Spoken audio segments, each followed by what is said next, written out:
আন্তর্জাতিক মুদ্রা তহবিলের কাছ থেকে $4.7 বিলিয়ন ঋণের ষষ্ঠ কিস্তি ছাড় করার কথা ছিল চলতি ডিসেম্বরের শেষে বা আগামী জানুয়ারির প্রথমার্ধে, কিন্তু ফেব্রুয়ারিতে জাতীয় সংসদ নির্বাচনের পর যে রাজনৈতিক সরকার আসবে তারা IMF এর ঋণের শর্ত মানবে কিনা সেই নিশ্চয়তা না পেয়ে কিস্তির অর্থ ছাড় করতে রাজি নয় সংস্থাটি।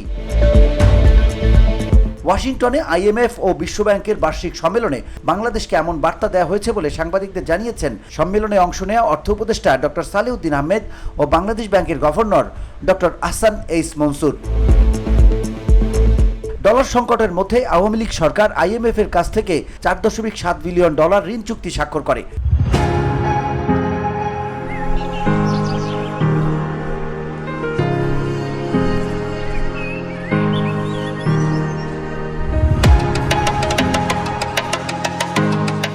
বর্তমান অন্তর্বর্তী সরকার দায়িত্ব গ্রহণের পর সংস্থাটি থেকে আরও $800 মিলিয়ন ঋণ চুক্তি সই করে, ফলে মোট $5.5 বিলিয়ন ঋণের মধ্যে পঞ্চম কিস্তি পর্যন্ত প্রায় $3 বিলিয়ন পেয়েছে বাংলাদেশ।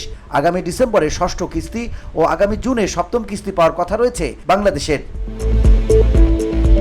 সাধারণত প্রতি কিস্তি ছাড়ের আগে IMF এর দেয়া শর্তগুলোর কতটুকু বাস্তবায়ন করেছে সরকার তা যাচাই করতে সংস্থাটির একটি মিশন 2 সপ্তাহ করে বাংলাদেশে এসে রিভিউ করে থাকে।